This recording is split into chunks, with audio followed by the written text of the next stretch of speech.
Vamos lá. Dando continuidade no assunto que nós estávamos vendo, nos equilíbrios, né? Nós tínhamos entrado naquele capítulo sobre equilíbrio multicomponente. Eu trabalhei com vocês nas últimas aulas o conceito de equilíbrio líquido-vapor, onde eu tinha só um componente condensável. Ou seja, eu tinha um único componente que tinha a condição de passar do estado líquido e ir para o estado gasoso ou condensar, voltando do estado gasoso para o estado líquido. E sempre tinha lá uma mistura gasosa, e geralmente esse componente era o ar, né? E a gente trabalhava os conceitos, o conceito de que quando se estabelecia um equilíbrio entre a fase gasosa e a fase líquida desse componente, ele se tornava um vapor saturado e exercia a máxima pressão da temperatura do sistema, porque a máxima pressão de vapor é função da temperatura do sistema. Só que hoje eu quero entrar com vocês num próximo item, que é o chamado sistemas gás-líquido multicomponentes. O que significa isso? Eu vou ter mais do que um componente, tanto na fase líquida quanto na fase gasosa. Tá? E para falar desse equilíbrio novo que vocês vão começar a estudar, eu vou conceituar uma nova lei, a lei de Raoult. E isso é para aplicar, ela é uma lei aplicada porque a gente chama de misturas ideais. Tá? E eu vou começar com o conceito de líquidos completamente miscíveis. Líquidos completamente miscíveis são aqueles que formam uma única fase, uma solução homogênea em qualquer proporção, né? E aí a gente tem algo como, por exemplo, para que eu preciso estudar sistema gás líquido multicomponentes? Alguém está com o microfone ligado e está ecoando bastante para mim. Pode desligar o microfone, por favor? Dá uma olhadinha aí, porque fica bem ruim. Muito obrigada. Ok. Os sistemas gás líquido multicomponentes, né? Nesse tipo de processos, o que acontece? Vários componentes em cada fase pode coexistir. Então, por exemplo, eu posso ter uma mistura de benzeno e tolueno e eu vou ter essas substâncias, tanto no estado líquido quanto no estado gasoso. E aí vai se estabelecer um equilíbrio, né? Quando a gente falou anteriormente de sistema gás líquido com componente condensável, eu dei alguns exemplos que era aplicado. Umidificação de ambiente. Até fiz uma brincadeira com vocês. Vamos calcular a quantidade de água que precisa vaporizar para saturar a sala de aula. Tinha o ar, que nunca vai condensar, e tinha lá o vapor que poderia condensar, vaporizar e depois condensar. Né? Era um tipo esse processo chamado de umidificação, quando eu retiro a água, a desumidificação. Quando eu tenho equilíbrios multicomponentes, que eu tenho compostos que podem existir em mais do que uma fase, ou eu tenho mais do que componentes e um vai estar só numa fase e o outro não, por que eu preciso estudar isso? Porque isso acontece em alguns processos químicos. Algumas reações acontecem com fases diferentes, né? Então, eu tenho um reagente na fase líquida em equilíbrio com a sua gasosa, mas eu tenho outro que é só gasoso. E tem aqui uma operação unitária que a gente já discutiu, que é a destilação. Alguém pode me responder para que eu uso uma destilação? Mas nem faz parte disso, né? Mas para que eu uso uma destilação? Para que serve? Alguém pode me responder? A gente falou sobre isso. Destilação é uma operação unitária, é uma operação física só, não tem reação. E aqui até na figura 1, eu coloquei um esquema, isso, para separar líquidos miscíveis por volatilidade diferente. Perfeito. É exatamente isso, né? Só que o que vai acontecer? O princípio da destilação para separar é por volatilidade diferentes, né? Onde aquele que tem a menor temperatura de ebulição, depois a gente vai ver que ele tem a maior pressão de vapor. Ele vai lá para o topo. E quem tem a maior temperatura de ebulição vem para baixo, né? Então, aqui topo, aqui em cima e fundo. Só que a gente vai assim. Aqui não. Quando vocês entrarem em operações unitárias e se lembrarem, né? Em cada prato de separação, você vai ter um equilíbrio entre a fase líquida e a fase gasosa de todos os componentes que eu quero separar. Até que lá em cima a fase vapor vai se enriquecendo no mais volátil e a fase líquida vai se enriquecendo no menos volátil. Então, eu tenho aqui um processo de separação baseado em equilíbrios de multicomponentes. Outro processo químico de separação que se baseia em multicomponentes é a absorção. O que é uma absorção? A absorção é uma operação unitária que existe uma transferência de uma espécie gasosa para o líquido, então, ou eu posso fazer o contrário, tirar uma espécie líquida mandando para a gasosa, que é o que a gente chama de retificação. Nessa segunda figura, eu desenhei aqui uma coluna de absorção. E, geralmente, como que é feito? O líquido é lá no superior, aqui no topo, ó, entra um líquido, ele desce pela coluna, aqui representando o que está fazendo como uma aspersão, entra uma mistura gasosa, uma das substâncias que estão contidas nessa mistura gasosa vai passar para o líquido e aqui embaixo eu tenho uma saída de líquido. E aqui em cima sai o gás purificado. E eu tenho aqui um princípio de equilíbrio multicomponente, onde uma substância que estava presente só na fase gasosa, ela é transferida para o líquido até entrar num equilíbrio entre gás na saída e líquido na saída também. O que tipo de líquido seria esse? Teria que ser escolhido um líquido que tenha afinidade por absorver o componente que você quer. A água serve, por exemplo. Eu posso usar a água para absorver CO2. Aí vem uma questão de solubilidade. Quando esse líquido que se usa para absorver é a água, a gente chama esse processo de lavagem de gás. Então, que líquido eu posso usar para absorver? Foi a pergunta do Matheus. Bem interessante, Matheus. Esse líquido que aqui eu coloco para absorver um componente pode ser a água. Eu posso começar avaliando a eficiência disso. E mais para frente, na próxima aula, eu vou falar de uma constante que é a de solubilidade. Se vocês lembrarem, talvez tenham visto alguma coisinha sobre isso no colegial, que é a constante de Henry, ou Henry, né? Que aí vem a questão de solubilidade de líquido, mas pode ser água, pode ser uma solução ácida, pode ser uma solução básica, depende do tipo do gás que você quer absorver, tá bom? Sempre pensando que tem que gastar o mesmo. A água, aqui, quando você falou sobre a água seria universal, é que a água é considerada um solvente universal, né? Aqui ela está mais funcionando como um líquido absorvedor. Não está falando bem. É claro que tem o conceito de solubilidade do gás nela, né? Mas em absorção a gente não usa muito o termo de universal. Mas isso vem sim da água quando a gente está fazendo uma solução de sólido em líquido e que a gente chama a água de solvente universal. Tá bom?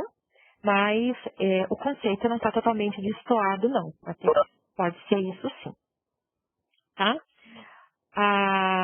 Então, aqui, a gente vai estudar um pouco sobre isso.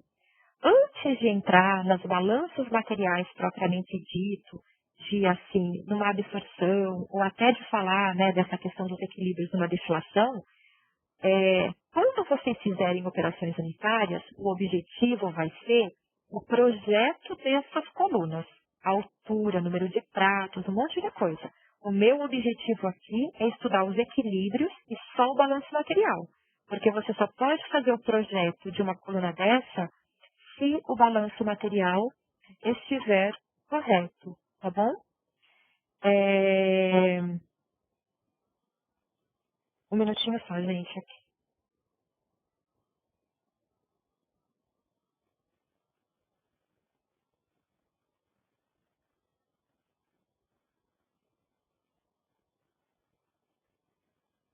respondendo para o Ricardo.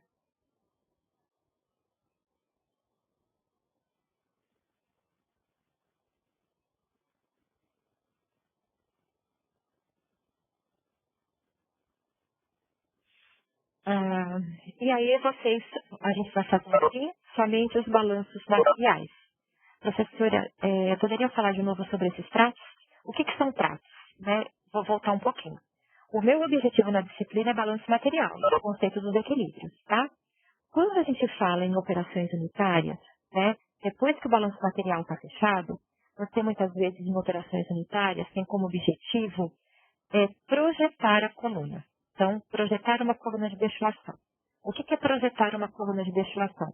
Verificar qual é a altura dela, qual é o diâmetro dela. E, em algumas vezes, essa separação dentro da coluna, ela pode ser feita tendo pratos. Isso daqui, ó. Então, eu preciso de uma coluna com um certo número de pratos para que aqui no topo eu tenha a melhor separação possível. Isso que eu quis dizer sobre pratos. Determinar o número de pratos que deve ter dentro de uma coluna, se ela for de pratos, para que tenha a melhor separação.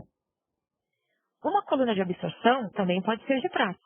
E tem outras formas também. Vocês vão ver que em operações unitárias, que não é meu objetivo aqui com vocês, que essas colunas, elas podem ter outros tipos de recheio. O que está dentro da coluna a gente chama de recheio. Tá bom? Entendeu, Matheus? Não, Bom, alguém me perguntou sobre cromatografia gasosa. A cromatografia gasosa, ela tem um enchimento dentro, ela tem afinidade por segurar uma substância e deixar passar a outra, né? E ela separa e vai passando, e ali é por afinidade, por polaridade. Aqui é mais por volatilidade, tá? Tem algumas cromatografias, né, que são usadas até para purificar a substância, porque eu consigo separar esses componentes por polaridade, tá? É claro que a polaridade acaba interferindo na temperatura de ebulição, mas a destilação em si também, a destilação é baseada no conceito das volatilidades relativas e nos equilíbrios em si. E a cromatografia não deixa de ser uma separação, mas com o conceito de afinidade por polaridade, não deixa de ser uma coluna, né? Bem fininha, cheia de alguma coisa que é o inverso da polaridade que você quer separar. Tá? Tudo bem? Para a gente discutir depois esses balanços materiais, hoje eu quero falar de uma lei, né? Da lei de Raoult. E essa lei ela é aplicada para líquidos completamente miscíveis, que tenha comportamento ideal. O que é um comportamento ideal? A fase gasosa vai seguir o conceito de gás ideal e a fase líquida de solução ideal. O que significa isso? Os componentes da fase líquida são quimicamente o mais próximo possível, ou seja, são muito parecidos. E a gente vai ver essa lei. Então, para eu explicar essa lei, né, que é a chamada lei de Raoult, eu proponho aqui que observem o seguinte. Considere um cilindro munido de um êmbolo que contenha duas substâncias. Agora, de primeiro, a gente tinha só uma substância. Só que agora eu tenho duas substâncias, chamei genericamente de A e B, a princípio no estado líquido, só que ambas vaporizam, tendo também A e B no estado gasoso. E o equilíbrio vai se estabelecer entre os componentes na fase líquida e os componentes da fase gasosa dessas substâncias. Eu vou ter tanto A quanto B no líquido e no vapor, né? Se eu admitir que tem um comportamento ideal, a uma certa temperatura. No comportamento ideal, a fase gasosa se comporta como um gás ideal e ela segue a lei do gás ideal. A fase líquida segue uma solução ideal, que significa que os componentes são quimicamente parecidos. E quando ela é muito ideal, a gente diz que a fase gasosa é tem a mesma composição da fase líquida, né? É isso que vai acontecer. Então, a gente tem o seguinte, se a fase gasosa segue a lei do gás ideal e aqui em cima, portanto, eu formei uma mistura gasosa, e se está no equilíbrio, ela tem que obedecer uma certa condição. Ela tem que estar exercendo a máxima pressão de vapor. E é isso que vem dizer. Esses líquidos têm volatilidades bem próximas quando a solução é ideal, pode ser.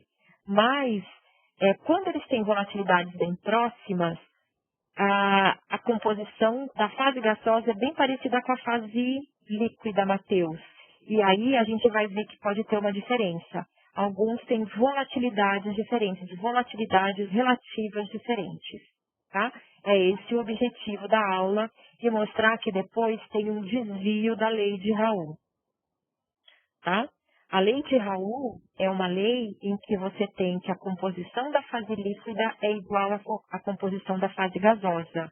Isso mesmo. Exatamente. Vai entrar, o equilíbrio vai ser sempre em relação ao quanto a substância deixou vaporizar. E também vai estar ligado de como as moléculas se atraem no estado líquido. Quando a gente diz que a solução é ideal na fase líquida, significa que vocês se lembram daquela questão da aditividade dos volumes? Quando a gente diz que uma solução é ideal, significa que se eu somar os volumes parciais, ela é igual realmente ao volume final. Então, se eu disser que eu tenho 1 litro de benzeno e 1 litro de tolueno, no final eu terei 2 litros de mistura. Alguns compostos não acontecem isso, né? Então, isso é uma solução ideal. Mas eles podem ter volatilidades diferentes, tá? Essa vai ser a questão em si. Quando o gás ideal, então só vou retornar. Quando a mistura gasosa segue o gás ideal, para eu determinar as pressões, a pressão que está aqui no sistema, eu tenho a lei de Dalton. Se lembram da lei de Dalton? A lei de Dalton é a lei das pressões parciais, que diz que a pressão total de um sistema é a soma da pressão parcial do componente A no estado gasoso mais a pressão parcial do componente B no estado gasoso. Ou seja, a pressão do sistema, que na verdade é a pressão total, é a somatória das pressões parciais de cada componente. Aqui no meu exemplo eu tenho 2, mas se tivesse 3, seria a somatória das 3 pressões parciais. Até aqui é o que a gente já viu. E só vamos relembrar. Como é que eu calculo uma pressão parcial para o estado gasoso? A pressão parcial do estado gasoso é igual à fração molar do estado gasoso, que a gente vai representar por Y. Então, Y é a fração molar do componente na fase gasosa, vezes a pressão total, né? Quando a gente só tinha um componente condensável, a gente tinha um caso limite desse equilíbrio, né? Agora, onde entra a lei de Dalton? Na lei para o estado gasoso. Só que a gente tem o seguinte, então agora eu vou entrar com a lei de Raoult, que a lei de Raoult, ela só é aplicada para componentes que têm comportamento ideal. E a lei de Raoult diz o seguinte, a lei de Raoult vem dizer que a pressão parcial de cada componente em uma solução ideal é dependente da pressão máxima de vapor dos componentes considerados nessa mistura, diretamente proporcional à fração molar da fase líquida. Então, vai surgir isso aqui para vocês agora. A lei de Raoult é uma lei que diz que a pressão parcial do componente ela é diretamente proporcional à pressão máxima do vapor,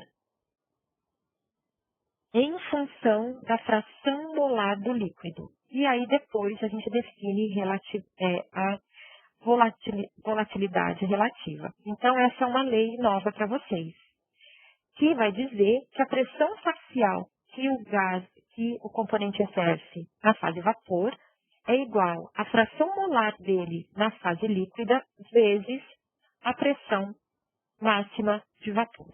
E essa lei, ela é uma lei para componentes completamente miscíveis com comportamento ideal. Bom, nesse conceito, né, o que significa? P maiúsculo é a pressão do sistema. Pzinho I, pressão parcial do componente na fase vapor. É a pressão que o componente está exercendo na fase vapor. P0I, né, que é a pressão máxima de vapor do componente I na temperatura do sistema. Não se esqueçam, pressão máxima de vapor, ela é função da temperatura do sistema.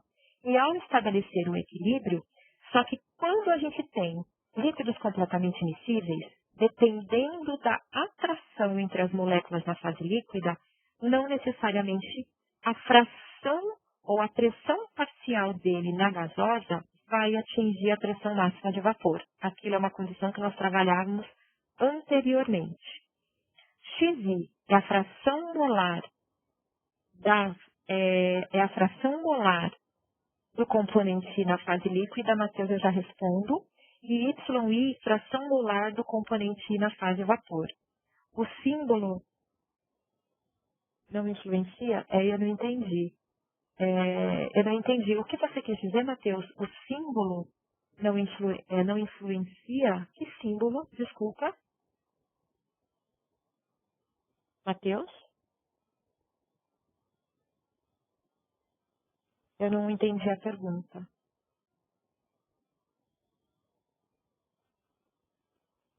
O símbolo? Não. Porque, na verdade, a PI só não significa que ela é a máxima. T0I, eu só não coloquei o V aqui para não ficar tão cheio. É a pressão máxima de vapor. É sempre em função da temperatura. Foi isso que você quis dizer? Se você quiser abrir seu microfone para explicar melhor, eu não entendi sua pergunta. Ah, não, só faltou o V aqui, mas não tem problema. Toda vez que você tem um P elevado a zero, inclusive, lembra que eu disse, não existe, na verdade, um consenso que é universal. Em alguns livros, você encontra, no lugar do zero, um asterisco. Em alguns livros, sem subíndice. Em alguns livros, ele só vai estar escrito assim, P elevado a 7. Não coloca nada, tá? Então, o que significa, o que a lei de Raul vem dizer? Que a pressão parcial que ele exerce é diretamente proporcional à pressão máxima de vapor, só que é multiplicado pela fração molar da fase líquida, tá? E não necessariamente tem que ter o V subscrito a isso. O símbolo não interfere, não. Isso, na verdade, não é universal, tá? Se você pegar o Felder, por exemplo, que é o livro que a gente usa, o símbolo dele para pressão máxima é T asterisco. Ele nem sequer usa esse zero que eu estou usando, que tem alguns livros de engenharia, tá bom? Então, o que cada um representa, né? O que cada letra representa naquelas equações.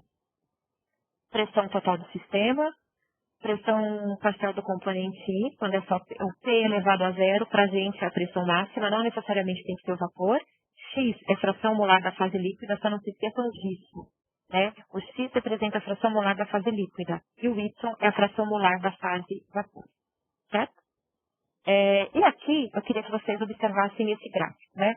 Acompanha primeiro a linha em vermelho. E assim, aqui eu tenho um sistema formado pela mistura dos componentes, lá A e B. Então, imagine que A começa a vaporizar, A no início está líquido.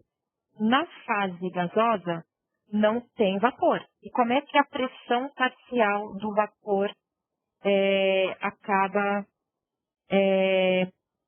sendo determinada? Eu vou mudar um slide só para vocês acompanharem uma coisinha aqui.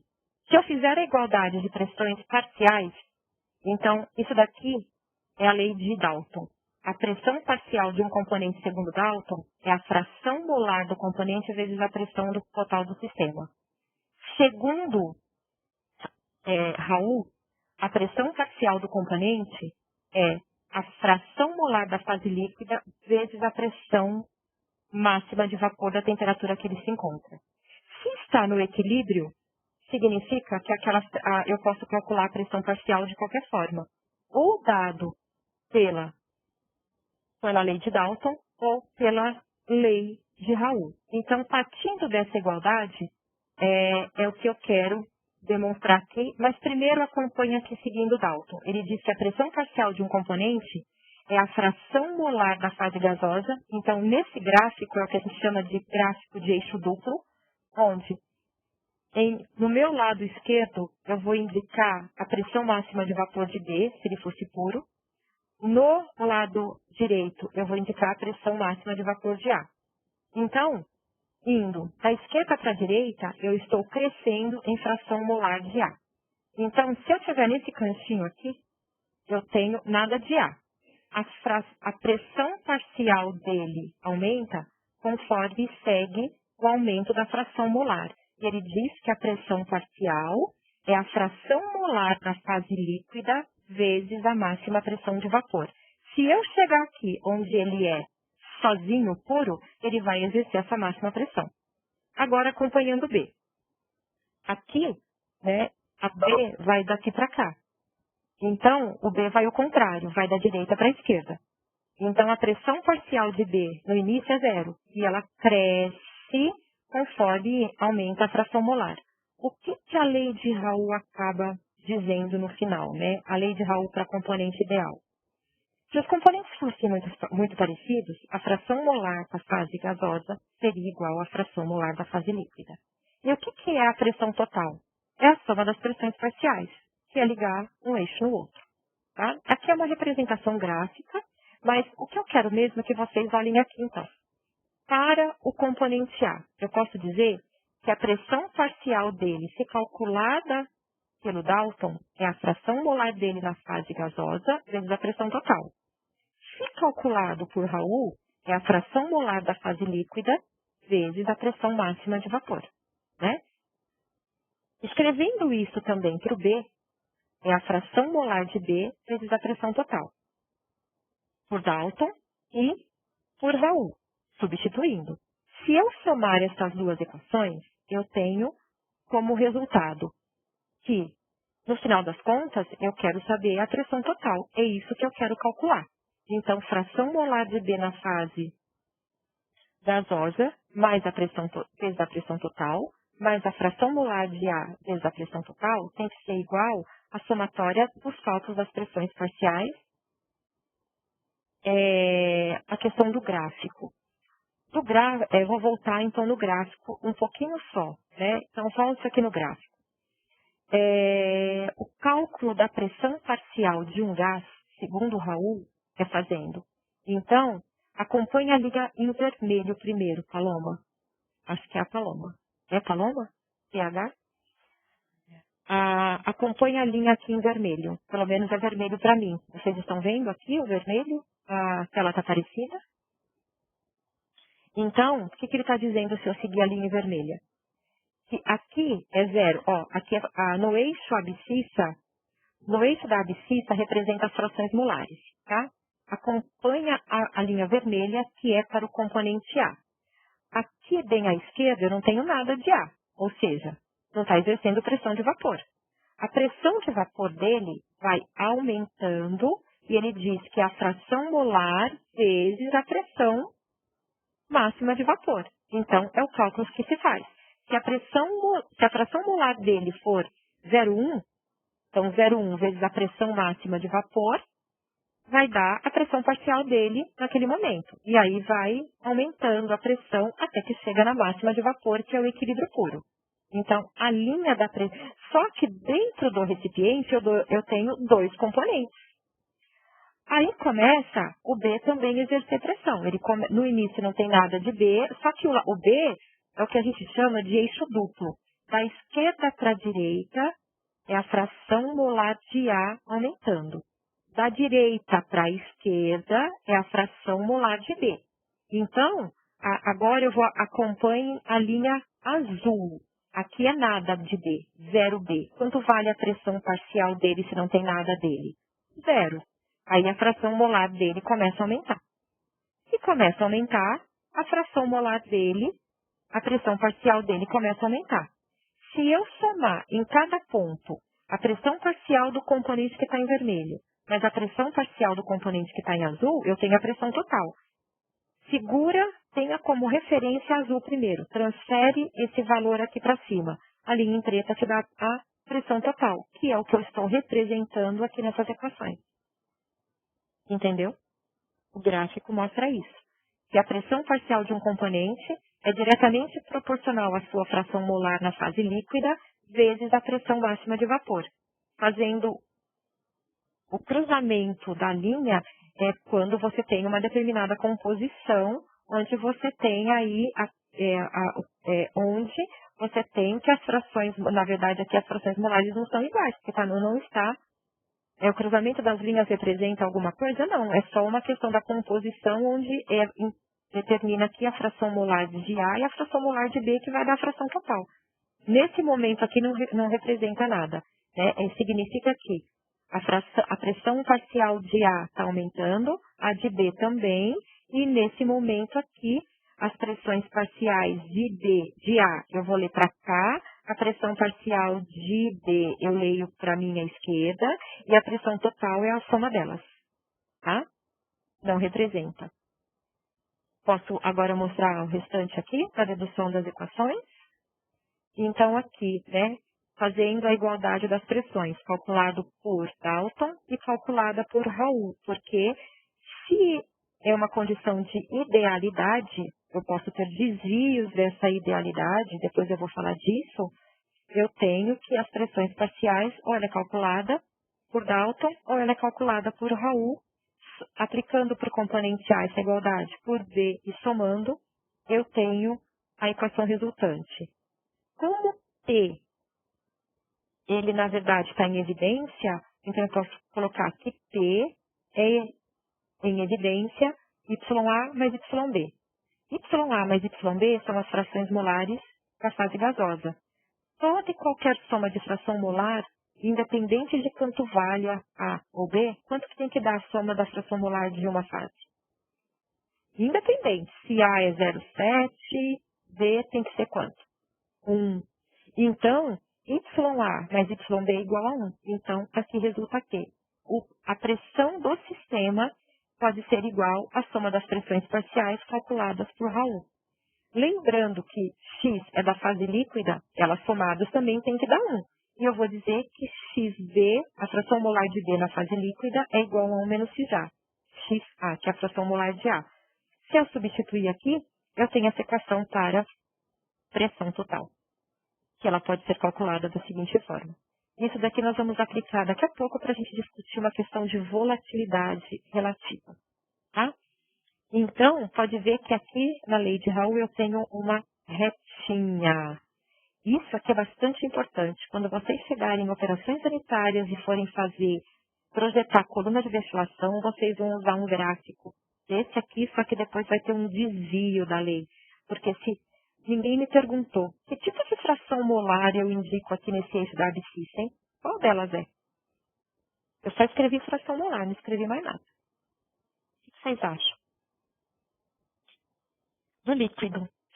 Então, se ele segue exatamente a lei de Raoult, significa que a fração molar da fase líquida é igual à fração molar da fase gasosa. Por isso que é uma retinha. Tá? Tá certo dizer que é líquido.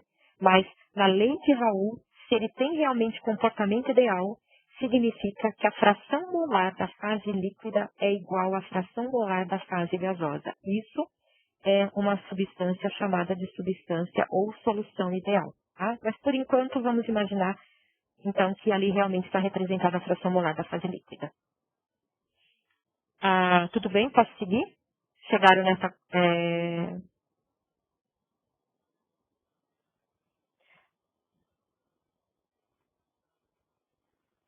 essa daqui é para dois líquidos completamente miscíveis, porque depois, quando eles não forem totalmente miscíveis, a gente vai ver o que acontece.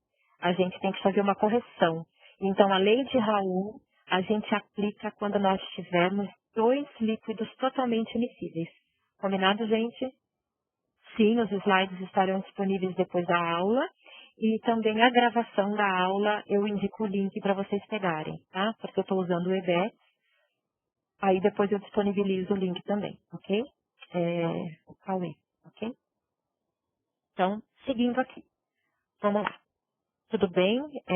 Os slides estão passando direitinho? Eu vou passar um slide aqui que eu já adiantei. Bom, essa igualdade que eu tinha explicado para vocês vai nos dar uma ideia. O que acontece? Eu posso determinar, a partir dessa igualdade, sabendo que a pressão parcial do componente na fase vapor pode ser calculada por Dalton e também pode ser calculada por Raoult. Quando eu aplico essa igualdade, se eu isolar a fração molar da fase gasosa, eu tenho que a fração molar da fase gasosa, ela vai ser igual à fração molar da fase líquida vezes a pressão máxima de vapor, que na verdade isso aqui é a pressão parcial do componente, dividido pela pressão total. Isso daqui a gente vai aplicar. Vamos fazer um exemplo simples aqui, para não ficar assim tão solto, né? Para a gente ver essa questão aí dos cálculos.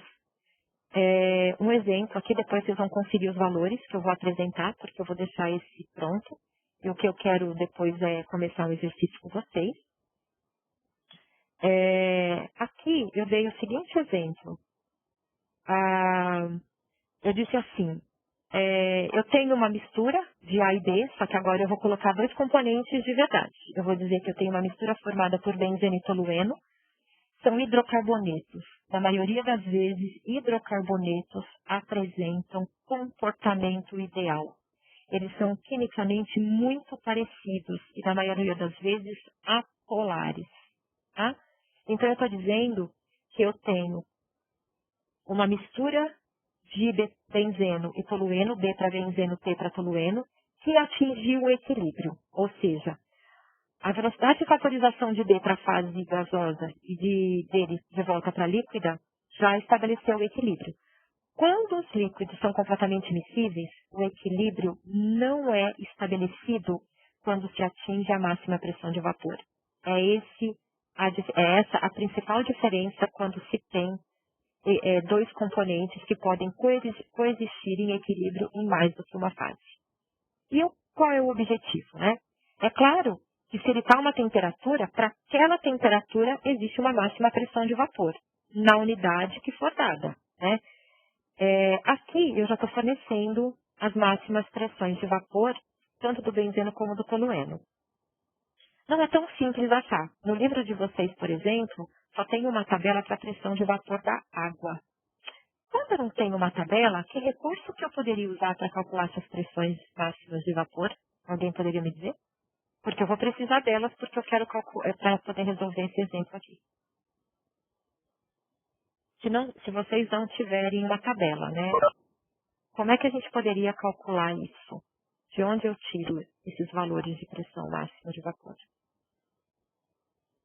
Alguém responde? A gente tem algumas equações que nos dão isso, vocês lembram, não? Sim, exatamente. A gente poderia calcular a partir das equações ou de Antoine ou de Clausius-Clapeyron. Perfeito. Aqui eu estou fornecendo para vocês, tá? Só para dar uma ideia. Se eu der um exercício para vocês que não tem a pressão de vapor, é claro que eu vou indicar. Calcule por Antoine, que é mais fácil, né?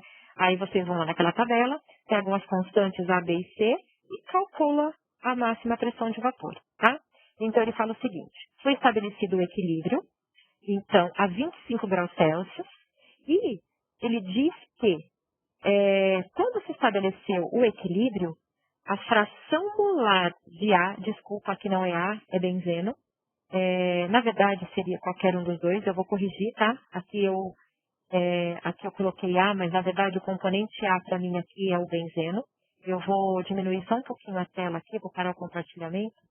E vou corrigir aqui para depois já deixar esse slide pronto para vocês.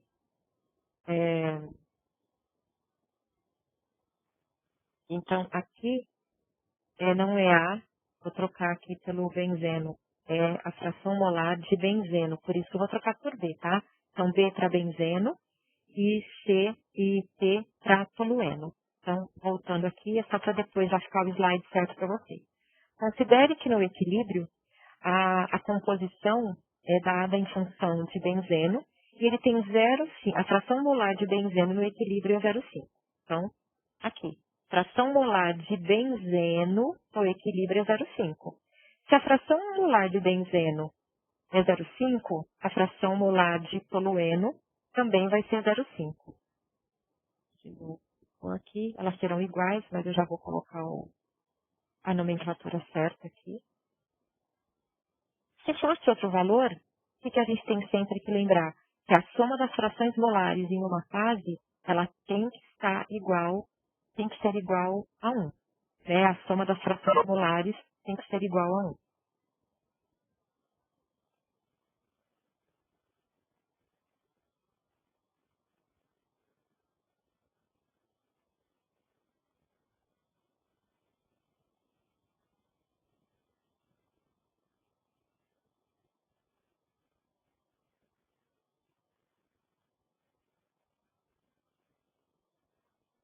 Voltou a tela para vocês?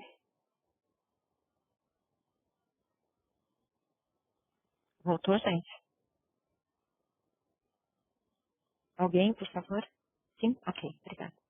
Então, qual vai ser aqui o objetivo? O objetivo aqui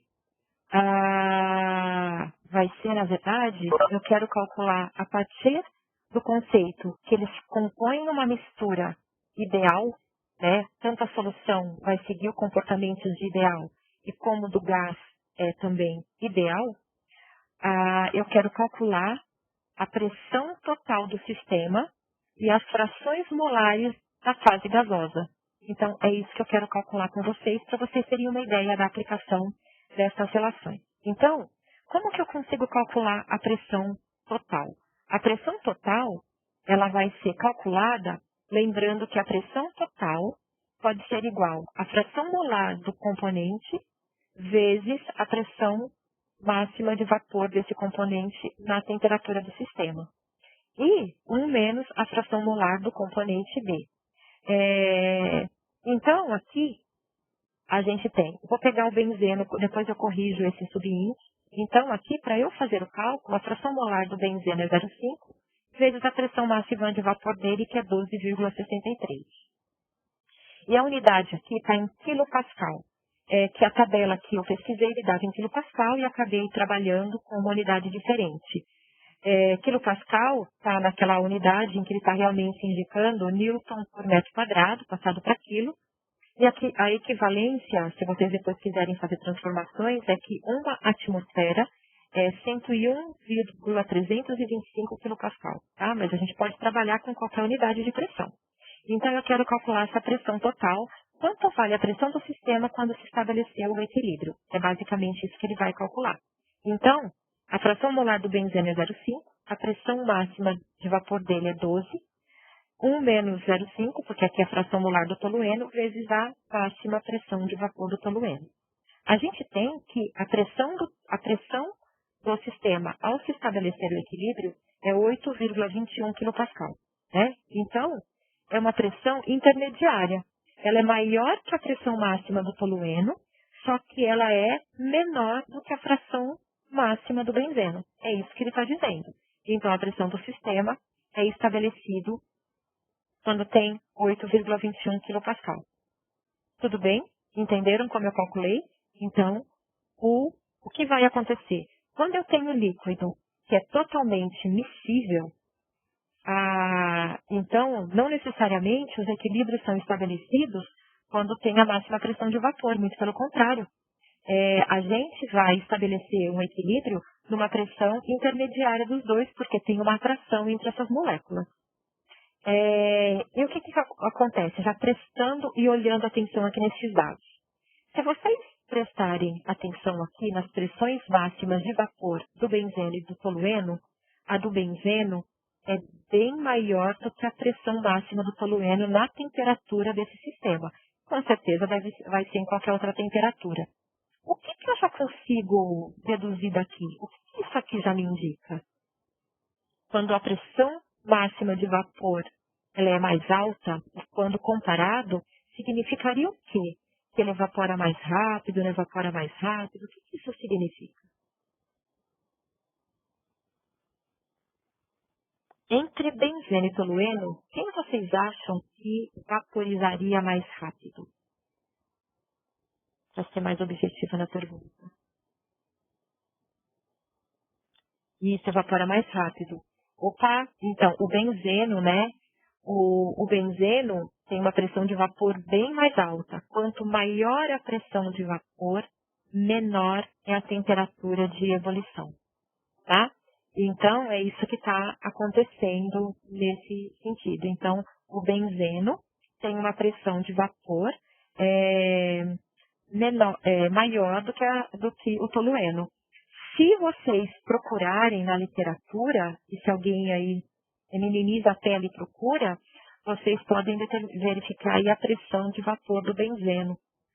A pressão de vapor está dada a temperatura de ebulição, e vocês vão ver que ela é menor do que a temperatura de ebulição do tolueno. Então, a gente já calculou aqui a pressão do sistema. Eu pedi que fosse calculada as frações molares na fase gasosa agora. Ou seja, quando estabeleceu o equilíbrio, na fase gasosa tem 0,5 de cada componente, né?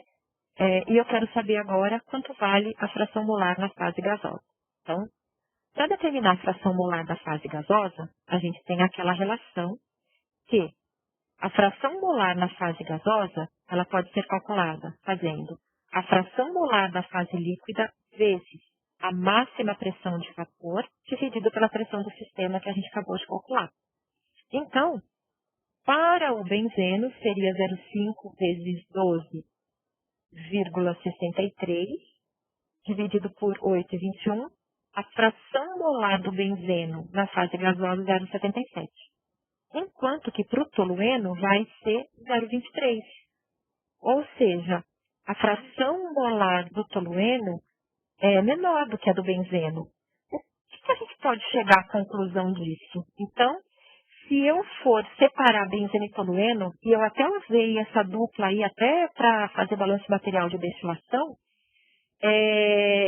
voltando lá naquela figura, eles são completamente miscíveis, eles podem ser separados por a destilação, né? E quem tem temperatura de ebulição menor vai para o topo, e quem tem maior vai para o fundo. Isso aqui está mostrando para a gente. A fase gasosa vai se enriquecendo no componente de maior volatilidade, ou seja, de maior pressão de vapor, enquanto que a fase do fundo vai se enriquecendo no componente de menor pressão de vapor, que no caso é o tolueno. Então, isso aqui nos dá uma ideia de volatilidade. E depois eles seguem, por serem considerados componentes e mistura ideal, eles seguem a lei de Raoult. Essa é uma das aplicações que a gente tem. Certo? A partir daqui, eu quero conceituar volatilidade relativa, né? Porque toda vez que uma substância tem temperaturas de ebulição diferentes, ou seja, pressões de vapor diferentes, um em relação ao outro será mais volátil. Nesse exemplo aqui, quem é o mais volátil, portanto? De novo a pergunta, né? Bem parecida com o que eu fiz. Quem vai ser o mais volátil? Aquele que tem a maior fração molar na fase gasosa. A fase gasosa sempre se enriquece naquele que é mais volátil. Tudo bem até aqui? Certo? Todo mundo está me ouvindo? Ok. Obrigada, Emily. Perfeito. Então, essa é uma aplicação simples agora, né, da lei de Raoult. E eu quero falar da volatilidade relativa, então.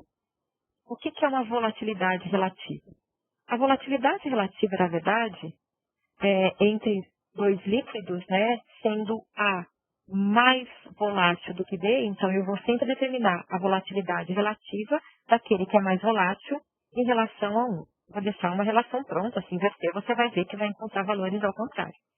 Sendo A o benzeno, o B o tolueno, então o que é a volatilidade relativa? A volatilidade relativa, na verdade, é a relação entre as frações molares da fase gasosa em relação às frações molares da fase líquida.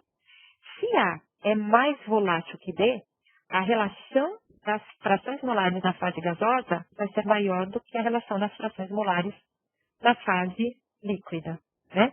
Então, se a gente fizer aí rapidinho, qual seria a volatilidade relativa do benzeno em relação ao tolueno? A volatilidade relativa do benzeno em relação ao tolueno seria 0,77 dividido por 0,23 dividido por 1. Acompanharam o meu raciocínio? Por quê? Porque as frações molares no equilíbrio de benzeno e tolueno seria meio e meio dividido por 1. Então, a volatilidade relativa do benzeno em relação ao tolueno é 3,34. Certo? Acompanharam? Ou seja, né, significa quanto um é mais volátil do que o outro. Isso é um parâmetro bastante importante para eu saber se eu consigo separar componentes por destilação, por volatilidades diferentes. Não basta olhar só para a temperatura de ebulição. Posso explicar, Júlia, de novo. Então, vamos fazer o cálculo aqui, de repente? Acho que fica mais fácil. Você entendeu o conceito que eu falei da pressão de vapor e depois os cálculos das frações molares? Eu calculei a fração molar do benzeno na fase gasosa e a fração molar na fase gasosa, que eu fiz por esse cálculo, né? Aí, eu disse assim, só por olhar a fração molar do benzeno na fase gasosa, eu já percebi que vai ter muito mais benzeno do que tolueno na fase gasosa. Ou seja, ele vaporizou muito mais do que o outro, né? Então, a princípio, eu acho que ele é mais volátil, né? Por quê? Porque ele vaporizou mais, né, na mesma temperatura, nas mesmas condições, ao se estabelecer o equilíbrio, ele é que representava a maior proporção de vapor na fase gasosa. Não. Luana, é o contrário. Quanto maior a pressão de vapor, menor é a temperatura de ebulição, tá? Vou voltar para a pergunta agora da Júlia, tá bom? Então, aqui, vamos calcular então, definindo volatilidade relativa. Luana, se você não entendeu, eu volto a responder depois, tá bom? Só para terminar aqui a questão da volatilidade. Para eu calcular a volatilidade relativa, então, eu sempre vou fazer daquele que é mais volátil para o menos volátil. Se eu quiser calcular a volatilidade do benzeno em relação ao tolueno para fazer o nosso exemplo, né? Eu vou diminuir essa tela aqui e vou fazer o cálculo com vocês. Depois vocês anotem aí nos slides que vai ficar disponível, tá bom? Eu vou parar esse compartilhamento aqui, só vou pegar ele minimizado aqui na minha tela. Só um minutinho de novo. Na verdade, eu quero compartilhar esse daqui com vocês. Eu vou fazer um cálculo aqui e já mostro de novo aqui o que eu fiz para vocês. Então, eu quero determinar a volatilidade relativa do benzeno aqui. Então, eu poderia determinar a volatilidade relativa do benzeno seria igual. Eu vou fazer o cálculo, então o que eu tenho que relacionar? Eu tenho que relacionar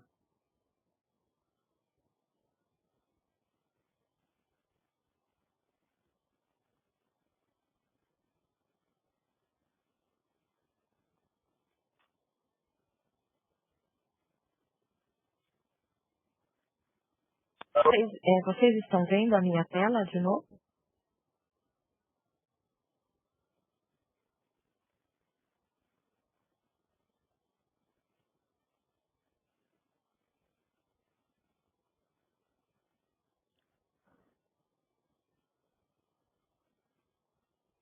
Então, a volatilidade aqui vai ficar.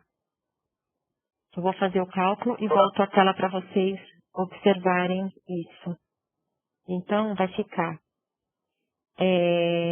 a fração molar da fase gasosa do benzeno, ela era 0,77. Enquanto que a fração molar do tolueno, que representa o componente D, é 0,23. A fração molar das frações molares na fase líquida era meio e meio. Eu já mostro o slide de novo no compartilhamento de tela. Então, se eu fizer esse cálculo aqui, que é da volatilidade relativa, portanto, eu vou achar um valor, depois vocês conferem aí para mim, igual a 3,34. É isso que eu disse para vocês. Então, vou voltar aqui e vou compartilhar essa tela com vocês agora do cálculo que eu fiz. Mostrando a volatilidade relativa. Voltaram a ver aqui? Então, esse é o cálculo da volatilidade relativa para o benzeno em relação ao tolueno. E eu vejo que ele é, portanto, mais volátil. Então, tá certo encontrar uma fração molar de benzeno bem maior do que tolueno na fase vapor. Então, quanto mais volátil, maior é a quantidade dele na fase gasosa. Voltaram a ver os slides? Entendeu, Júlia, a questão da volatilidade e o cálculo dela e o que ela representa? Que numa separação, o benzeno é que volatiliza primeiro. Certo? E voltando na pergunta da Luana, é o contrário. Quanto maior a pressão de vapor, significa que ele vaporiza mais rápido. Então, menor é a temperatura de ebulição. Tá? Esse é o conceito. Aqui eu demonstro, para uma mistura ideal, então, que é o que a gente acabou de fazer. No final, a gente pode dizer que a volatilidade relativa para a mistura ideal é a relação direta entre as pressões máximas de vapor. Se vocês fizerem isso para benzeno e tolueno, vão encontrar esse valor. Eu vou particularizar um caso aqui, para a gente fazer, aqui no caso, aqui para uma mistura binária qualquer, aí não, imagine uma mistura binária, e você quer calcular as frações molares a partir de volatilidade relativa se você conhecer. Então, como são dois componentes, o primeiro componente, o A, eu disse que para ele a fração molar da fase gasosa representa Y, e de B, a fração molar representa 1 menos Y.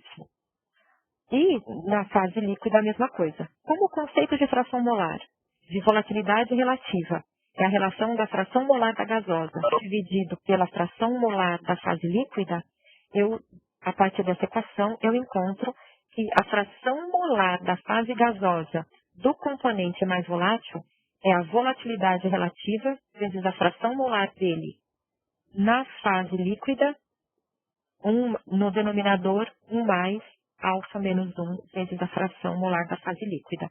Isso daqui é genérico, ela serve para qualquer uma das condições. Tá? Essa, é mais para falar mesmo da lei de Raoult, e mostrei aquele exemplo, a resolução dele. Agora, eu gostaria de resolver com vocês, a gente vai resolvendo juntos, porque eu vou usar agora, depois eu vou fechar esses slides de PowerPoint, ficarão disponíveis, só que eu vou resolvendo junto com vocês no exercício, vocês no caderno de vocês, e eu vou tentar usar uma folha do Word para ser a minha lousa para resolver esse exercício com vocês, tá? E aí depois fica também, tá travando de novo?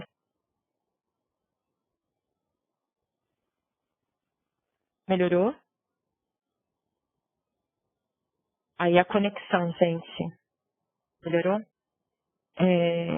Vão me avisando aí, eu breco para falar. Tem hora que trava, né? O Webex acaba fazendo isso às vezes. Bom, eu vou mudar de slide, eu vou passar para o slide do exercício que eu quero fazer com vocês agora. Então, vai ser esse daqui. O enunciado do exercício é o seguinte, né? Eu tenho uma gasolina. Gasolina é uma mistura de hidrocarbonetos, né? O que vocês compram, o que a gente usa como gasolina não é um produto único. Na verdade, ela é uma mistura de alguns hidrocarbonetos que vai, na verdade, de C3, como a gente diz, que é propano, até C8. Muitas vezes, aqui ele diz que é uma gasolina natural. A gasolina que a gente comercializa, geralmente ela tem uma composição maior em octanas de C8, mas aqui é só um exemplo. Ele diz que uma gasolina natural contendo 30% de propano, 30% de butano. Propano é prop, tem 3 carbonos. Butano, but, tem 4 carbonos. E 40% de pentano, que são 5 carbonos. É bombeado através de uma serpentina para um separador antigo. O que ele quer fazer? Ele quer armazenar isso. Tá? Então, ele está bombeando essa gasolina. Alguns compostos, na temperatura ambiente, inclusive, são gasosos. Né? Quanto menor o número de carbonos, geralmente, eles são mais voláteis. E ele vai para um separador para armazenamento. Vai armazenar esses compostos aí. Né? E ele diz assim, o bombeamento, então isso está chegando a 35, ele está sendo bombeado, vai para dentro de um recipiente e vai ser armazenado a 35 graus. E eu já vou adiantar que ele forma uma solução ideal, ele tem comportamento ideal. Quando na fase líquida são todos miscíveis e ele tem comportamento ideal. E a pergunta é, calcular a pressão a ser mantida no separador para que a mistura seja integralmente liquefeita, porém permanecendo em seu ponto de vaporização. Ou seja, eu tenho que submeter essa substância a uma determinada pressão, que vai ficar no estado líquido, mas comece a vaporizar. Se eu tivesse um único componente, seria pensar também quando ele começa a condensar. Vocês lembram como se dá um nome nesse processo, quando está no início, na iminência da condensação? Seria manter o sistema numa condição chamada de... Quando está formando a primeira gotinha. Como é que chama isso? Vocês lembram? Ponto de orvalho. Perfeito. Só que aqui eu tenho uma mistura, então eu não posso dizer que é o ponto de orvalho do propano, nem do butano, nem do pentano. Mas eu tenho que submetê-los a uma pressão em que ele está na iminência da vaporização. Formou só um pouquinho de vapor. É esse o conceito desse exercício. Né? Aqui eu fiz um esquema, então o que está acontecendo aqui? O que vai ser bombeado, né? Então ele está bombeando uma mistura que tem 30% de propano. Para não ficar escrevendo propano toda hora, eu abreviei por C3, porque é a fração de 3 carbonos, de 30% de butano e 40% de pentano. Ele vai ser armazenado nesse recipiente. Sim, mas eu tenho que ter uma pressão aqui, às vezes baixa o suficiente para fazer com que tudo fique no estado líquido. Então, eu estou fazendo uma mistura que tem comportamento ideal. E a pergunta é, qual é a pressão do sistema para que todos fiquem no estado líquido? Então, de repente, eu tenho que ter uma pressão para o propano não cair fora dessa mistura e vaporizar de novo. Então, eu tenho que ter todos submetidos. É exatamente isso, Matheus. Ele vaporizaria muito rápido. Só que como eu estou fazendo uma mistura, eu tenho que ter uma pressão que, de repente, vai ser intermediária. Ou melhor, não. De repente, não. Ela vai ser intermediária para que eu consiga que todos fiquem na fase líquida, né? Porque senão aí teria uma vaporização para conseguir manter, inclusive a fração mais leve na fase líquida. É essa a questão do exercício, exatamente isso, né? Voltando aqui, ele dá, na verdade, as máximas pressões de vapor a 35 graus. Então, eu peguei do Manual do Engenheiro Químico do Perry, as pressões máximas de vapor de cada um dos componentes. Então, pressão máxima de vapor a 35 graus do propano. Por que ATA? É 13,2 atmosferas. Porque geralmente a gente já considera, então, aqui já está tudo na forma absoluta, que a gente sempre considera absoluta, só que acaba não representando. Então, nitidamente aqui, você tem razão. O propano, a pressão de vapor dele é altíssima, né? Ele é o primeiro a escapar. O do butano, 3,7, e do pentano, 1,1 ATA. Eu tenho uma mistura naquelas proporções, como a gente disse. 30, 30 e 40. Eu vou bombear e eu tenho que armazenar aqui. Então, aqui seria uma válvula que libera vapor e aqui eu tenho líquido, mas eu tenho que ter uma pressão suficiente em que aqui, no máximo, esteja na iminência da condensação, ou no só tem gotículas da vaporização, tá? Então, eu quero determinar essa pressão de vapor usando o conceito de Raoult, uma vez que eu disse que ele tem comportamento ideal. Então, a primeira pergunta é: quanto vale essa pressão de vapor? Quanto vale a pressão do sistema calculado pela lei de Raoult? Tudo bem? Agora, vamos começar a equacionar. Então, eu vou tirar o slide agora, eu vou tirar o PowerPoint e vou abrir uma página do Word para começar a resolver com vocês. E comecem a tentar equacionar aí. Como é que eu calcularia essa pressão do sistema? Baseado na lei de Raoult, só que aqui ao invés de ter 2 componentes, eu tenho três, tá? E a primeira consideração: a composição da fase líquida inicialmente é igual à composição da alimentação, tá? É isso que vai acontecer.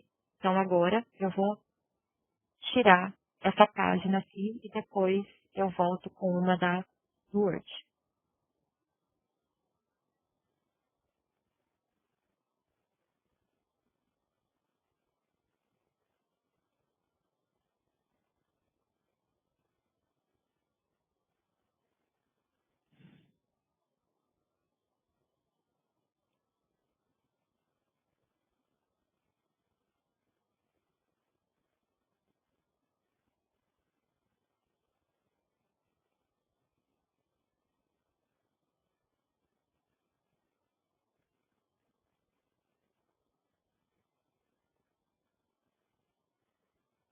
Vocês estão vendo uma tela do Word agora?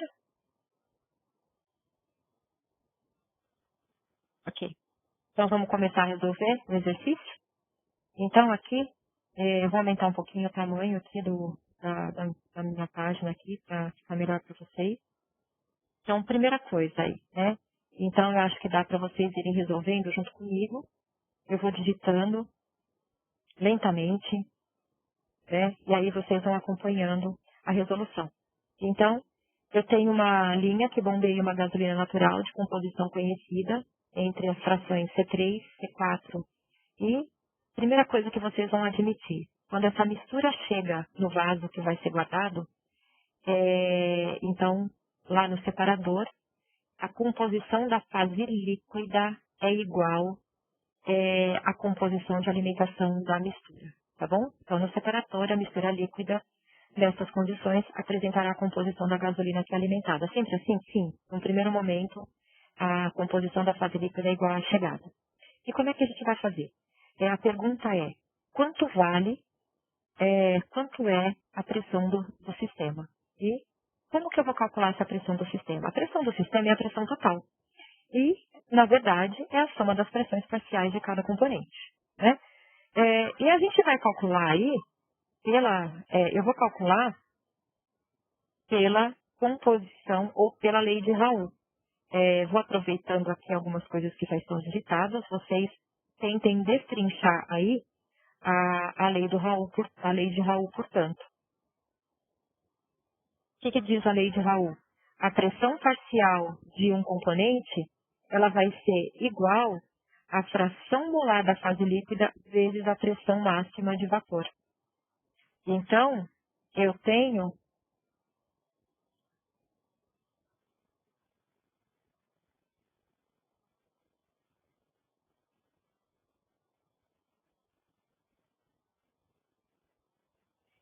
aqui, eu quero calcular a pressão total.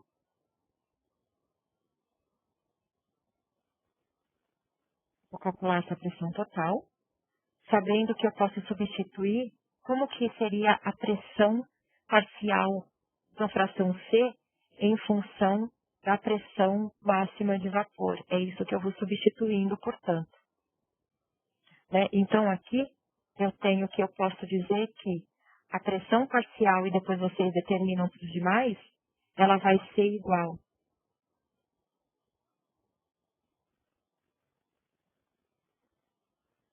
Então, ela vai ser determinada a partir do momento que eu faço a fração molar de C na fase líquida. Então, eu tenho a fração molar de C.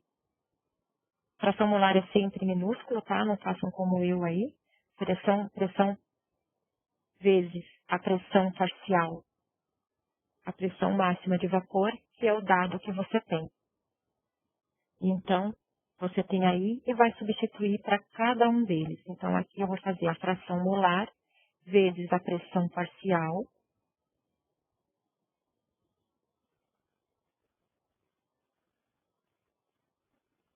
Então, a pressão parcial do componente P0 do C3. Que droga que ficou isso aí, né? Depois para divulgar o documento para vocês, aí eu deixo certinho, tá bom? Então, aqui eu vou substituir pela mesma coisa. Então, eu vou fazer aqui que eu tenho que a pressão parcial do componente,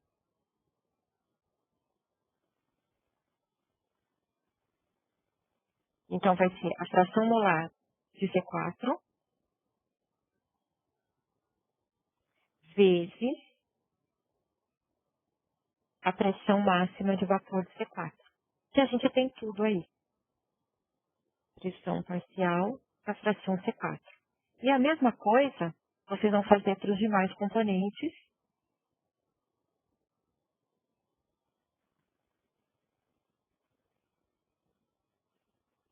Para o componente 5. E a gente tem tudo aí. Então, só vou trocar aqui para a fração molar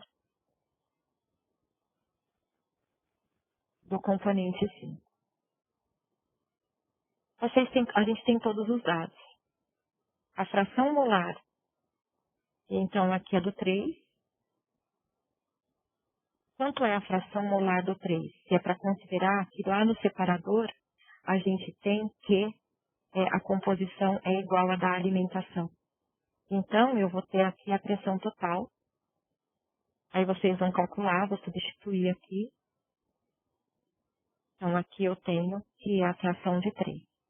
Esse cálculo aqui, então,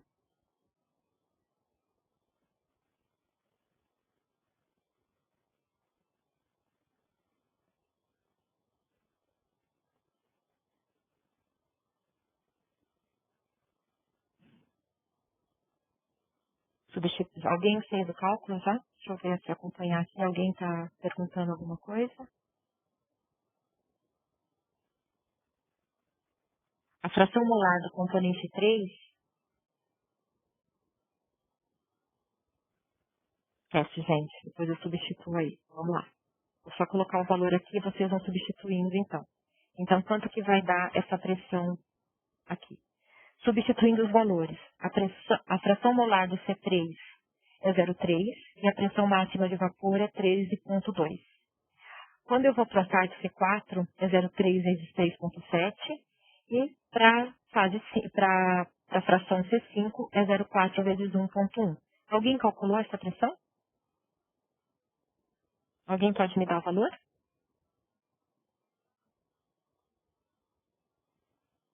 Vamos lá? Alguém faz o cálculo? 5,62, Natália, perfeito. Esse valor será que é coerente?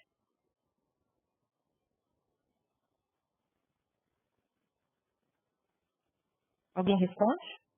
O Matheus tinha perguntado, poxa, mas o propano não ia escapar?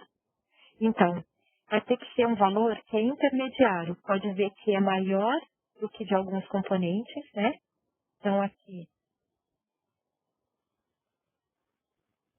0,3. Esse cara aqui tem uma pressão máxima de vapor de 13,2. A fração C4 também era 0,3, se eu não estiver enganada. Essa pressão aqui é 3,7. Essa fração molar é 0,4. E essa pressão máxima aqui é 1,1. É o de menor pressão. Por quê? Porque é o que mais tem componente. Isso, perfeito. 5,51, eu não tinha feito o cálculo, mas alguém pode conferir? Vamos conferir direitinho aí, por favor? Alguém mais faz o cálculo ajudando para confirmar? Ok. Olha, dá uma olhadinha aí na cara, deve ter sido qualquer um erro de digitação. Então, 5,51, atmosfera absoluta, ATA. Ou seja, a pressão do sistema, para que tudo seja mantido no estado líquido, tem que ser igual a 5,51. Ou seja, formando só as primeiras gotículas de vapor. Se tivesse colocado aquela história lá do espelho, seria quando o espelho começar a ficar embaçado, tá? Essa era uma das perguntas, né? E aí, então, o sistema tem que ser mantido a 5,51. Agora, numa próxima pergunta, ele vai dizer assim, ó, determine a pressão a fim de que a mistura resultante que a mistura resulte totalmente vaporizada. Agora eu quero que vaporize tudo. O que significa vaporizar tudo? Então, complementem o exercício ali. Primeiro ele pediu a pressão total. Essa é a pressão total para ser mantida na fase líquida. Agora, complemente. Complemente determinando qual seria a pressão para que tudo ficasse na fase gasosa. Ou seja, então, determine a pressão a fim de que a mistura. Essas gotinhas que formam são das três substâncias, sim. Na verdade, das três substâncias juntas. Como elas estão em equilíbrio e têm comportamento ideal, é uma pressão em que começa, então todos começam a vaporizar. Tem que ser uma pressão tal que ela está mantida na fase líquida com primeiras gotículas aí determinadas. Como você sabe a pressão total, você até consegue calcular, Luana, qual é a composição dessa mistura inicial gasosa, porque você pode determinar o Y fazendo a fração da fase líquida vezes a máxima pressão de vapor dividido pela pressão total. Uma boa pergunta aí para vocês complementarem o exercício. Quando você tem a pressão que é de 5,51 ATA, que mantém essa mistura líquida na iminência da vaporização, são as três vaporizando. Quem vai ter mais é que pode ser uma diferença. E vocês podem até complementar, tá? Então, eu até vou deixar como sugestão aí. Calcule a composição da fase gasosa quando está nessa condição aqui, que na fase líquida é mantida essa composição. A pressão é isso e está na iminência da condensação, tá? Para a gente calcular. Então, vamos complementar com duas perguntas? Eu achei legal que a Luana perguntou. Então, vocês vão complementar com o item A, que é essa questão que a Luana colocou. São gotinhas das três substâncias juntas? São sim. Só que eu posso ter mais gotinhas ou mais vapor de uma do que da outra. Tá bom, Luana? E aí a gente vai usar essa tua pergunta como exercício. Vamos complementar. Calcule a composição da fase inicial gasosa nessa condição aí que essa pressão deve ser tão pouquinho, que na verdade, porque está na iminência dessa vaporização, tá? Eu não vou fazer aqui não, só que eu vou deixar depois a pergunta para vocês, tá? Eu só quero mostrar isso aqui para vocês agora. Então, o item A depois eu vou escrever usando da pergunta da Luana para vocês resolverem esse exercício. Então, complemente com algumas perguntas. O item A depois eu escrevo para vocês resolverem, tá bom? Aí depois a gente vê os valores que vocês vão encontrar. No item B, era o que eu queria que vocês complementassem, que eu tinha começado a dizer. Determine a pressão a fim de que a mistura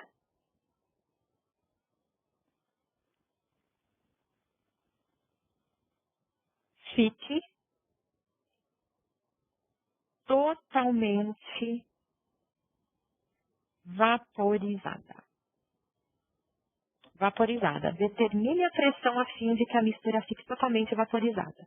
Bom,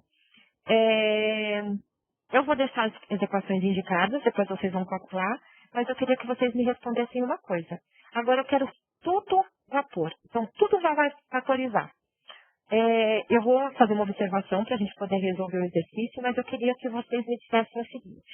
Para que tudo fosse vaporizado, vocês acham que essa pressão tinha que ser maior do que 5,5 ATA, atmosfera absoluta, ou menor? Para tudo vaporizar, eu tenho que diminuir a pressão ou aumentar a pressão? Na verdade, é assim. Se eu aumentar a pressão, eu estou comprimindo o gás. Se eu diminuir essa pressão, eu estou descomprimindo isso. O que vocês acham? Para que tudo fique vaporizado agora, determine a pressão a fim de que a mistura, sim, a temperatura é mantida constante. A minha pergunta vai ser assim, ó. Eu quero determine a pressão a fim de que a mistura fique totalmente vaporizada, mantendo-se a temperatura constante. Ou seja, eu vou repetir já. Vaporizada, mantendo-se a temperatura constante. Ou seja, vai ficar lá nos 35 graus. Aquelas pressões de vapor que eu dei para vocês, é a pressão de vapor de equilíbrio se eles estivessem totalmente sozinhos. Então, se eu tivesse propano sozinho, ele entra em equilíbrio a 35 graus com o seu líquido a 12 e alguma coisa. O propano a 3,7 e o pentano a 1,1, tá? Aí eu perguntei assim, misturei todos dessa fração molar que vocês têm. Para eu conseguir que tudo fique no estado líquido, a pressão é 5,51 ATA, baseado na lei de Raul, porque elas formam uma mistura ideal. Aí agora, a minha pergunta eu quero, para que pressão eu tenho que mudar? Então, na verdade, eu vou manter a temperatura constante, ou seja, eu vou fazer um processo isotérmico e eu vou mudar essa pressão. Só que agora eu quero que tudo vaporize. Propano, butano e pentano, tudo fique no estado gasoso agora. Para tudo ficar no estado gasoso, eu tenho que mudar a pressão e manter essa temperatura constante, porque eu quero um processo isotérmico. Vocês acham que para que tudo fique vapor, a pressão vai resultar numa pressão maior ou numa pressão menor? O que vocês acham? Foi essa a minha pergunta. Entendeu, Leonardo? Maior? Será? Se eu aumentar a pressão, imagina assim, ó, já está no estado líquido, e eu aumento a pressão, significa que eu estou comprimindo aquilo. Aumentar a pressão é comprimir um processo. Se eu comprimo um processo, se eu aumento a pressão, pensa num diagrama se ele fosse puro, ele vai para o estado gasoso ou para o estado líquido? Menor, perfeito, Júlia. Eu tenho... vocês estão ouvindo meu gatinho aí agora, gente?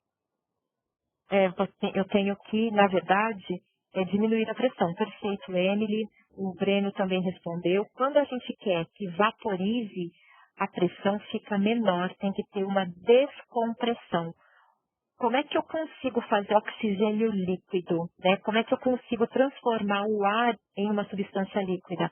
Aumentando muito a pressão e baixando a temperatura, tá bom? Eu poderia olhar a de vapor, sim, poderia. Eu poderia olhar a de vapor de cada um e dizer que teria que ser maior que ela? Não. Lembra assim, ó, a pressão de vapor é uma pressão em que ele estabelece equilíbrio com o líquido ou vapor. Ou seja, para eu ter propano líquido, eu tenho que ter uma pressão daquele lá. Para ele ficar no estado gasoso, é tudo qualquer menor do que aquela 13,2. Então, se 5,5 é para eu manter essa mistura em líquido, eu tenho que ter uma pressão final menor ainda.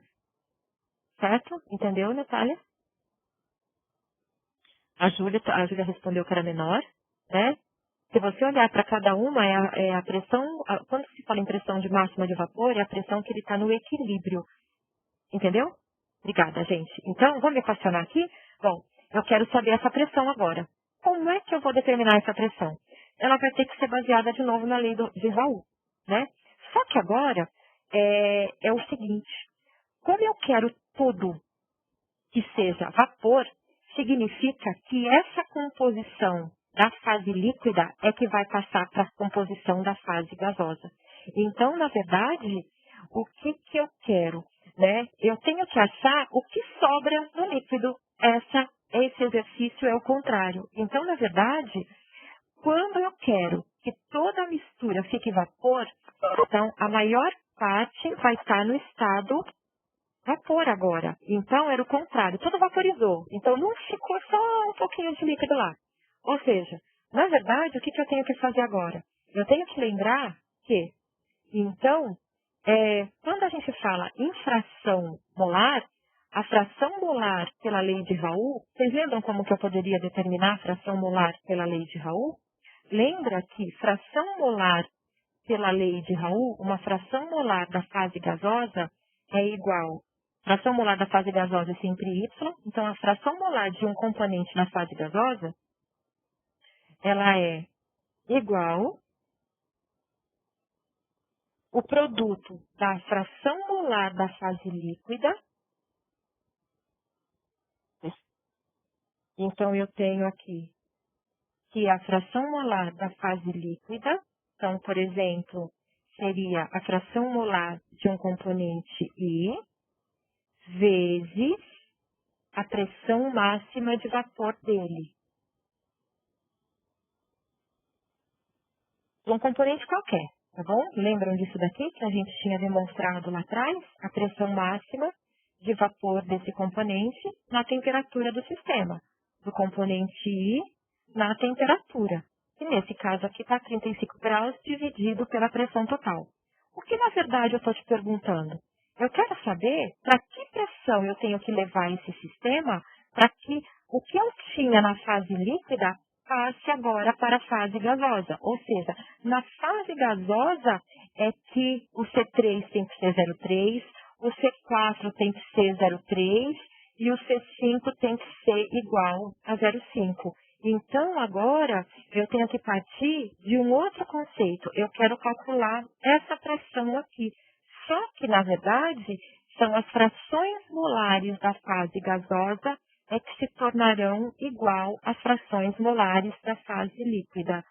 Então, ou seja, na fase gasosa,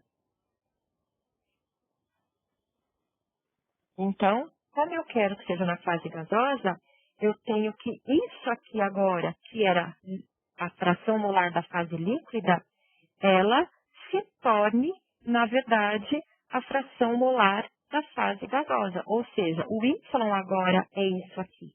Né? Então, aqui vai ser o Y de 3, esse daqui vai ser o Y de 4, e esse daqui vai ser o Y de 5.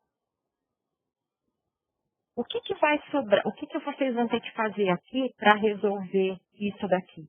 Na verdade, você sabe agora quanto vale o Y, quanto vale a pressão parcial, a máxima de vapor, que ela é em função da temperatura, e você quer saber essa pressão total. Poxa, e como é que a gente vai fazer isso? Na verdade, você vai usar essa equação e isolar o x para cada um. Então, dessa equação aqui, né? Ou seja, daqui, então,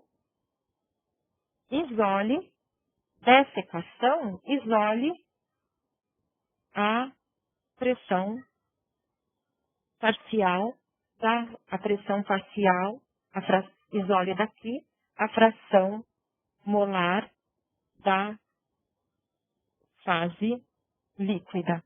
Você vai isolar daqui, porque senão você vai ter duas equações e duas incógnitas. Bom, isola daqui. Então, você vai ficar aqui. O x de cada um dos componentes é a fração molar da fase gasosa vezes a pressão total dividido pela pressão máxima de vapor. Feito isso, o que você vai fazer?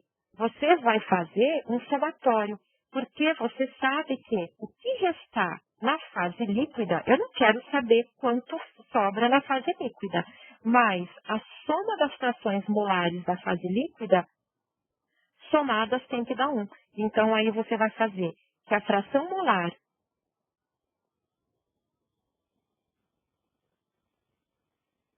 de C3 mais a fração molar de C4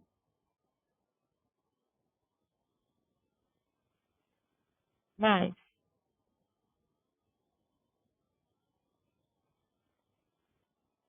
a fração molar de C5,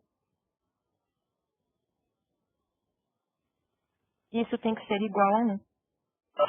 Se você isolou né, essa questão, aí você tem aqui, você acha a pressão. E essa pressão tem que ser igual a 2,14. Né? E depois você pode até achar quanto sobra das frações molares na fase líquida. Esse exercício vai ficar para vocês terminarem em casa e achar essa pressão. Eu vou colocar depois esse arquivo do Word para vocês terminarem. Entenderam como vocês têm que terminar para determinar essa pressão, que vai ficar tudo vapor? Tudo bem, gente? Dá para terminar o exercício em casa? Agora? Então, daqui, isole e vocês vão calcular essa pressão. Para vocês complementarem aqui o que é para ser feito com o item A, eu vou disponibilizar esse arquivo do Word, ok? Dá para repetir a última parte, sim. Você quer calcular a pressão para que tudo fique vapor, né? Com certeza essa pressão vai ser menor. Para ficar tudo vapor, eu tenho que aliviar a pressão e... Só que como é que eu vou calcular isso? Quando você quer que tudo vaporize, significa que a fração molar da fase líquida vai passar para a fase gasosa. Ou seja, essa daqui agora são as frações molares de cada um dos componentes. Então, as frações molares da fase gasosa agora são conhecidas. Né? E como é que eu vou resolver esse exercício? Para eu determinar essa pressão total, porque agora a pressão do sistema é que se tornou a minha incógnita, eu vou pegar essa equação, que é a equação da fração molar na fase gasosa a partir de Raoult, e vou isolar a fração molar da fase líquida. Se eu isolar a fração molar da fase líquida daqui, vai ficar que a fração molar da fase líquida, então vamos lá, vou deixar ela isolada aqui. A fração molar da fase líquida de um componente qualquer, então de um xi qualquer aqui, é o que você vai ter que fazer, esse xi vai ser o C3, o C4 e o C5, essa fração molar da fase líquida, ela vai ser igual à fração molar da fase gasosa, que agora ela é que se tornou a sua conhecida. Então, vai ser igual à fração molar da fase gasosa, o Y do I, que agora é o Y que você conhece, vezes, aqui eu vou colocar aí para ficar, então,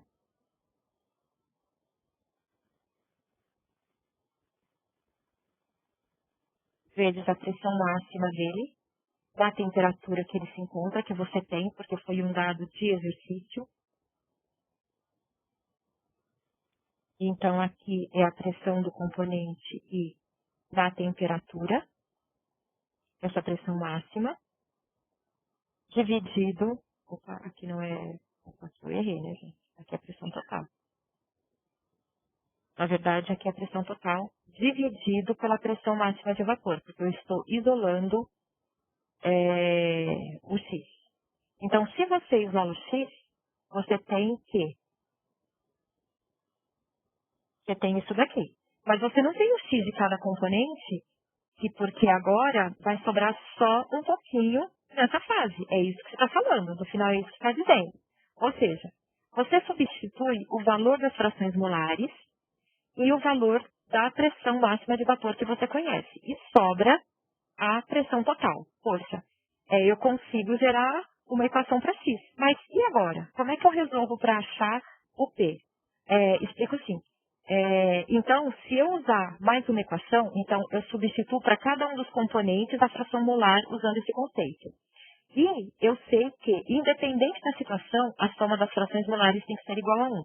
Substituo as frações molares da fase líquida aqui, a única incógnita vai ser P. Então, você acha P daqui. E voltando, você acha as frações molares. Matheus, entendeu como tem que calcular a pressão final? Em questão, por que a pressão seria menor? Porque toda vez que eu quero que algo vá para o estado gasoso, eu tenho que sempre diminuir a pressão. Se você lembrar daquela curva de equilíbrio líquido-vapor, quanto maior é a pressão, eu vou para o estado líquido. Então, como eu quero que tudo fique vapor, eu tenho que de novo aliviar essa pressão e voltar para uma pressão mais baixa para estar naquela região mais embaixo da curva. Essa é uma questão. E só pensar assim, toda vez que eu quero, com transformar um gás em líquido, aumento a pressão. Quando eu quero transformar um líquido em gás, eu diminuo essa pressão para que ele se expanda e fique mais fácil para a vaporização. Ok? Certo? Entendeu? Ok, gente? Pessoal, está dando tempo de aula, eu quero que vocês terminem esse exercício, mas eu queria combinar já uma coisa com vocês. Vai ficar esse exercício para vocês terminarem. Eu vou colocar no Moodle. Na aula já, na verdade, já está. Eu criei uma pasta para sistemas multicomponentes, então a aula já está lá os slides. Agora eu vou disponibilizar essa página do Word e o link com essa aula gravada, tá? Mas eu gostaria de dar continuidade na matéria para marcar uma segunda aula para essa semana e depois passar a lista de exercícios. A gente pode marcar uma reunião para sexta-feira, ali depois eu já faço o convite pelo Moodle, pode ser na sexta-feira às 15h30 de novo, posso deixar agendado a próxima aula para sexta-feira às 15h30, para a gente ir para a parte de solubilidade agora. Pode? Então, eu vou confirmar pelo Moodle, só para ter isso registrado. Eu vou encerrar a aula liderando esse exercício para vocês. E se alguém quiser permanecer na sala, aula de Mac Food Laboratório na sexta-feira às 15h30, pode ser.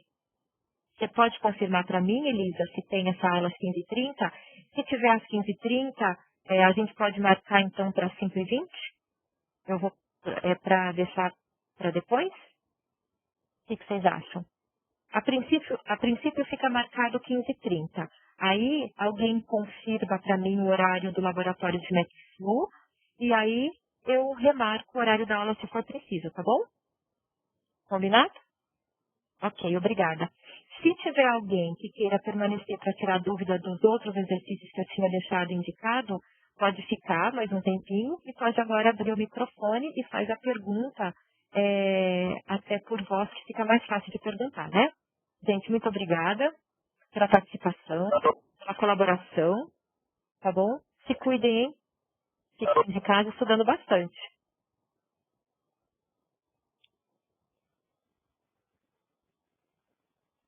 Alguém vai ficar? Vai aproveitar para tirar dúvidas?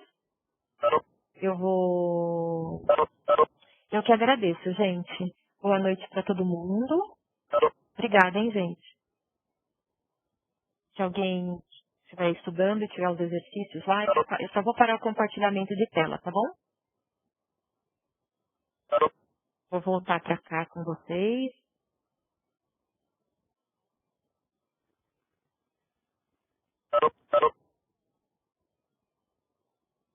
Aqui.